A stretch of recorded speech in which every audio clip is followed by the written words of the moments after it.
Yesterday, during our discovery of parallel lines in a transversal with GeoGebra, we found out certain relationships. Okay, we have our corresponding angles, our alternate interior angles, our alternate exterior angles, and our consecutive interior angles.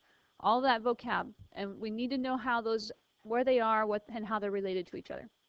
So on the middle piece of your foldable, we know that if two parallel lines are cut by a transversal, okay, they have to be parallel. We have to see those arrows.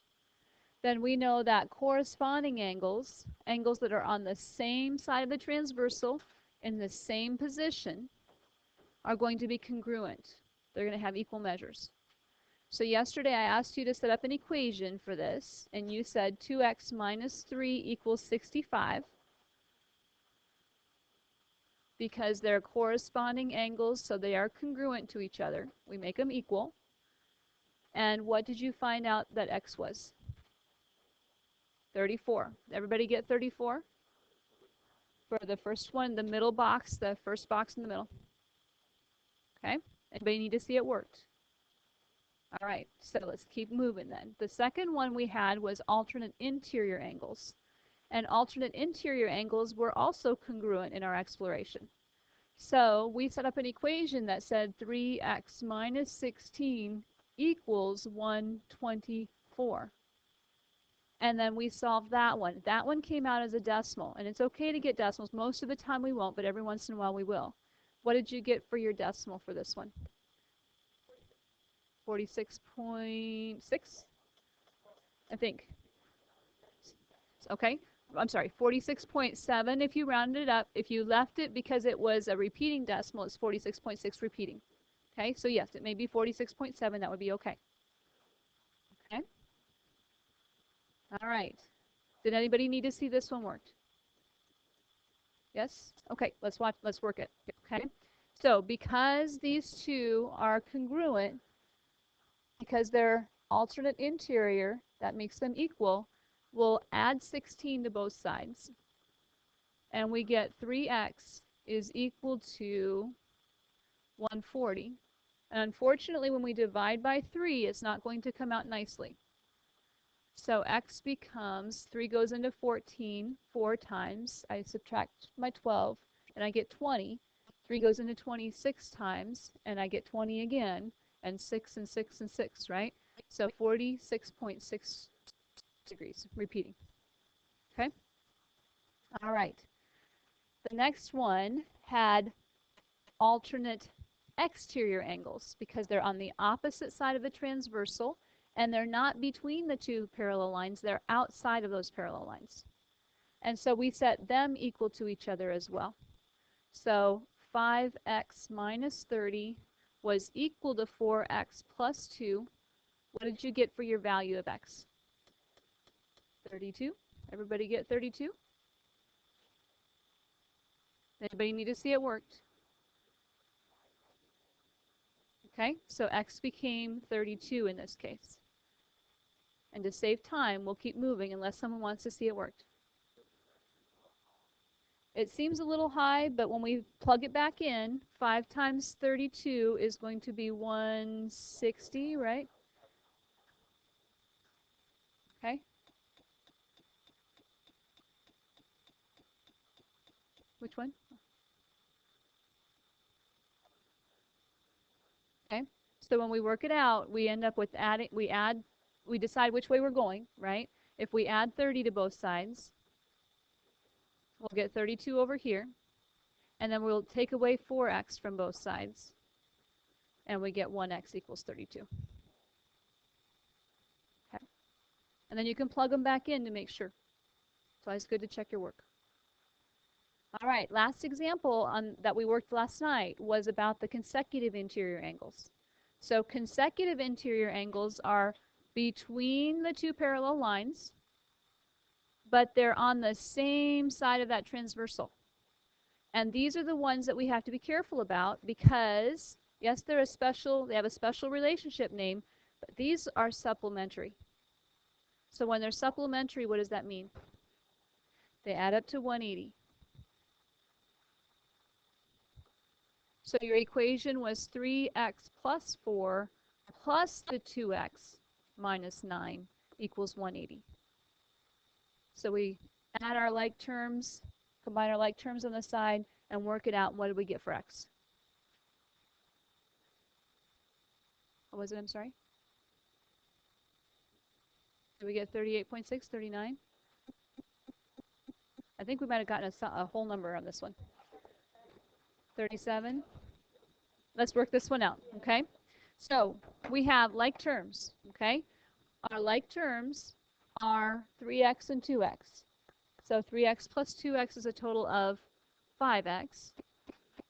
And our 4 and negative 9 are on the same side, so we have to combine them. So a positive 4 and a negative 9 is a negative 5. When they're on the same side, you add them up, okay? Combine them. Now we'll add a 5 to both sides. So if 5x equals 185, dividing by 5, what does x become? Okay? So 36 for that one. All right, so that's what we'll be working with today. So let's look at our first example, and you'll probably want a piece of line paper of some sort just to take some quick notes. Okay, I don't have a notes sheet for you today.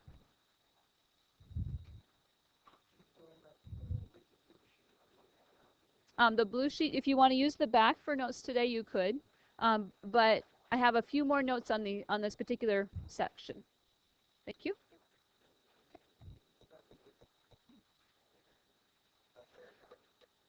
All right, so we have a picture with two parallel lines, and we have a transversal. And the reason that we know those lines are parallel is they've marked them on the drawing. Thank you. Okay. Yes. I know, we're going to do that in just a second. Yep, thank you for reminding me. Okay. So P and Q are parallel. Okay. And the way we know that they're parallel is they've given us these arrows in addition to the arrowheads at the end of our line segments. Okay? So those arrows are denoting that those lines are parallel. Okay? We have a piece of paper out. We're taking some notes, right? Okay? Put it back, please. Okay? So yeah, draw the picture with your parallel lines. Nope. Just draw the picture with the parallel lines and then put 1, 2, 75, and 4 in those positions. And then angles 5, 6, 7, and 8. And the cool thing is that because we know our properties, our special relationships, and those theorems, we can work our way around here. Knowing one piece of information, we can find all 7 remaining angles. Okay?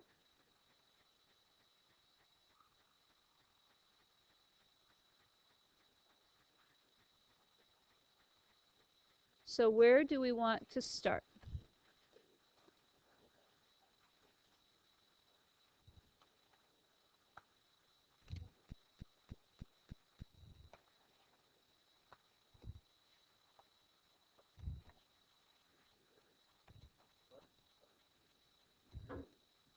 All right, so go ahead. Which one? Okay, so angle 2, Skylar says, is 75 degrees. Why is angle 2 75 degrees? Jaden. They're vertical angles. So we know that from last chapter. We don't want to forget about that from last chapter.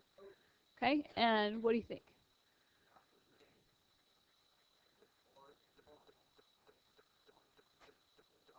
Good. Angles 4 and 1 are 105. Why are they 105?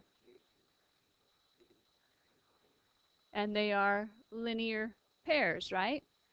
Linear pairs are adjacent to, right? And form a straight angle. And a straight angle is 180 degrees. So 180 minus the 75 gets us 105. Okay? And Jaden has a suggestion.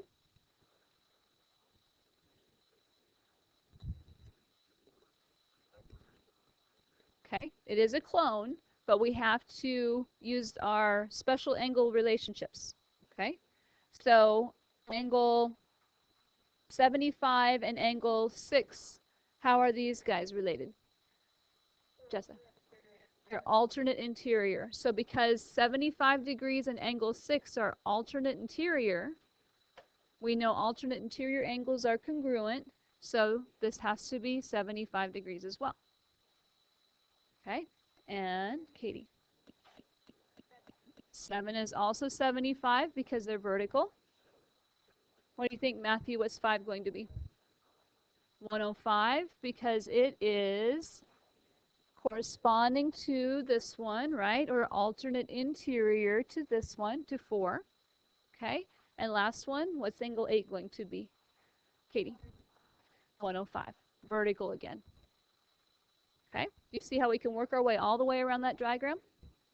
All right, so questions on this slide? All right, we're feeling good? Next example, okay? Now we want to find the value of x, so sketch it out real quick. Okay, sketch it out. Make sure you show which lines are parallel using that extra arrow. Yep. Okay.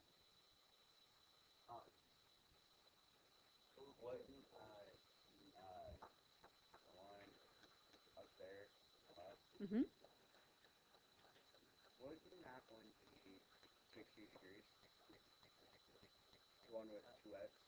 Possibly. You'll have to convince me.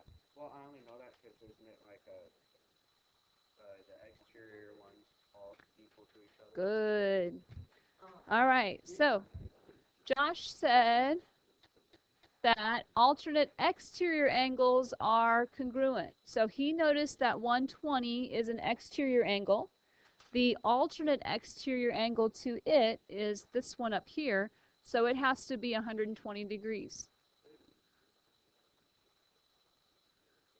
Okay?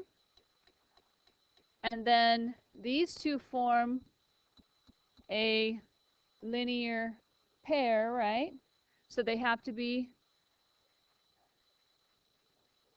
supplementary. They have to add up to 180. Okay, so 120 plus that 2x has to add up to 180. And then we take away the 120. So 2x is 60. X is 30. Okay? You guys are doing well. You understand this. You know it. You're owning it, which is good. Okay? What questions do you have about this one?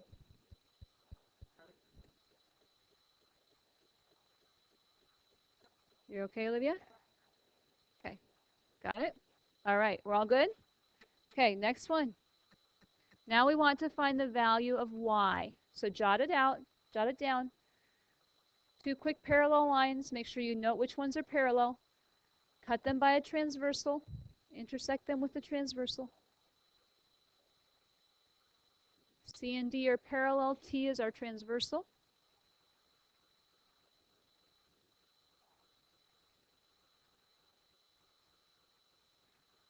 Sadie, what special relationship do these two angles have? Alternate exterior. What do we know about alternate exterior angles? They're the same. They're congruent. So what's our equation going to say, Jared?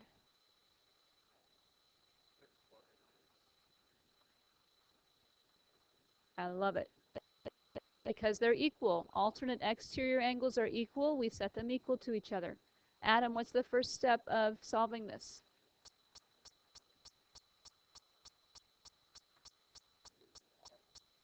Awesome.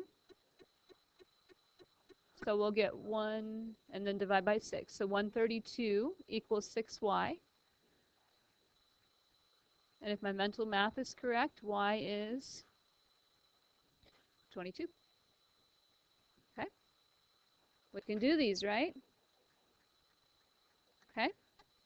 Any questions on this one? Okay, we can always plug it back in to make sure it works, right? If we take 6 times 22 minus 3, we should get 129. All right. Here we go. Almost done. Okay? Now we want to do a 2-column proof to see what these look like. Okay?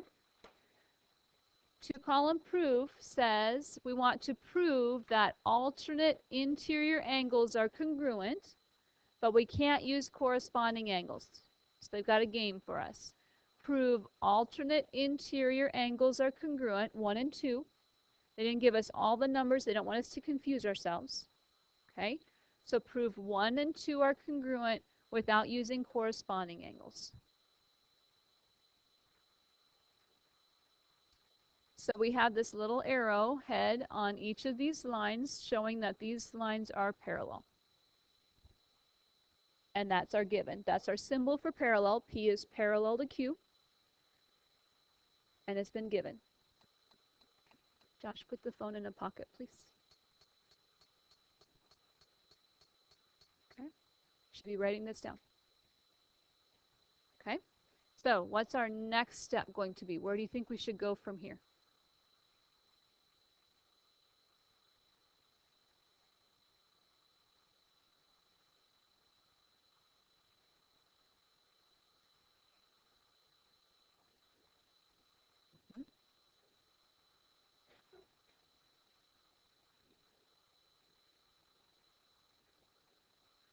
So we're trying to get 1 congruent to 2.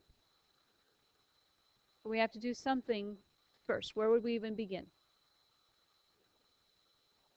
I like it. Angle 3 is congruent to 4. Why?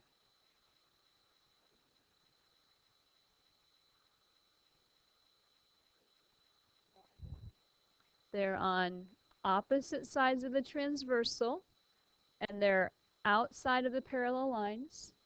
So they're exterior and alternate. So alternate exterior angles are congruent. So you can write alternate exterior angles congruent, or you can just say alternate exterior angles congruent. I don't care how you abbreviate it. It's a lot of writing and proofs. There's no need to waste a bunch of lead. Okay? All right, so we've got something with 3 and 4. So now somehow we need to introduce 1 and 2 in here. What do we know about 1 and 4? They're supplementary. Why are 1 and 4 supplementary? They form a linear pair. Good. They form a line. Measure of angle 1 and the measure of angle 4 add up to 180.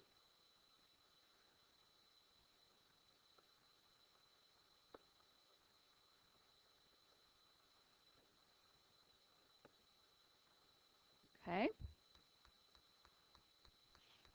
What's next?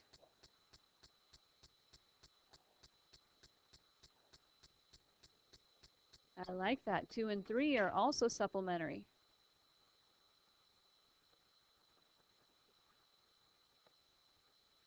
And we can use ditto marks because it's the same exact reason as the one above, right? So one step above linear pair with supplementary. That means this one is also the same reason. Brooke, let's put it in a pocket, please. Okay. All right.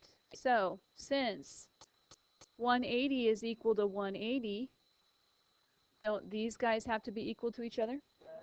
Why would we say that?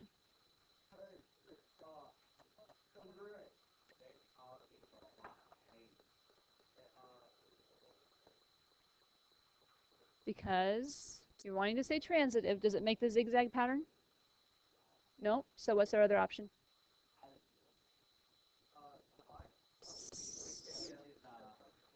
Substitution. Okay. When we have two things that are equal, the other two parts are equal. Okay, by substitution. Because we want to work our prefrontal cortex, like logic and reasoning. And this is one tool that we have in our arsenal as teachers to help you learn logic and reasoning. Programming is another. It's great for logic and reasoning. Okay. All right, so now you said 3 equals 4, right? Mary told us that. So could I put in here measure of angle 1 plus the measure of angle 3 equals 2 plus 3?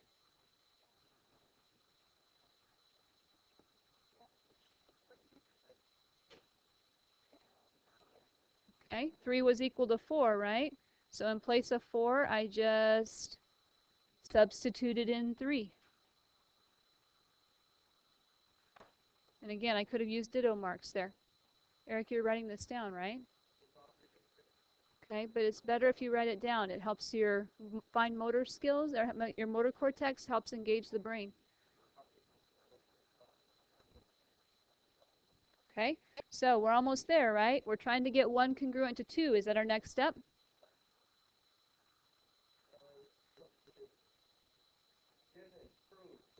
One congruent to 2. Can we get 1 congruent to 2? Why?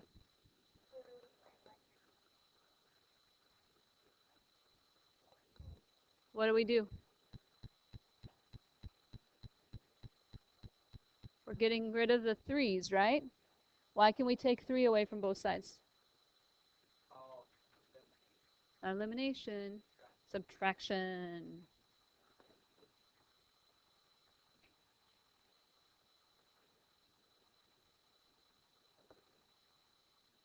Okay. And I'm happy to use the measures are equal is the same thing as the two angles are congruent interchangeably.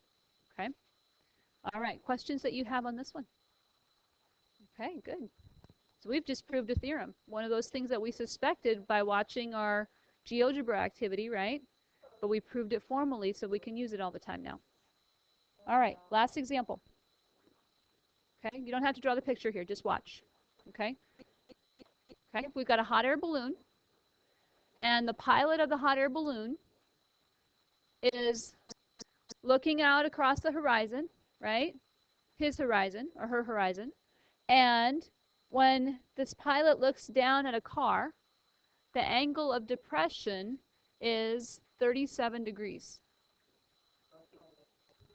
Okay? The angle of depression is 37 degrees. Okay? So we want to know if someone's looking out the back window up at the balloonist, what would this angle of elevation be? The same. Why? Two lines are parallel, and because they're alternate interior angles. Since alternate interior angles are congruent, then these two angles have to be the same. Okay? Feeling good? All right. Your assignment's not super long. Okay? This is just a lot of just writing some theorems. Okay? So your assignment is it's lesson 3-2, straight from your yellow sheet. It's on page 135. We're doing 1 and then 2 through 12 even, 13 through 17, 23, and 25 to 28. Okay? Then on the back of your yellow sheet, there's room for some converse theorems. Okay? So corresponding angles theorem said if two parallel lines are cut by a transversal, then the corresponding angles are congruent. This is going to say if two lines are cut by the transversal and the corresponding angles are congruent, then those lines have to be parallel. So you're going to write these in your notes. On the back of your yellow sheet's fine. Okay?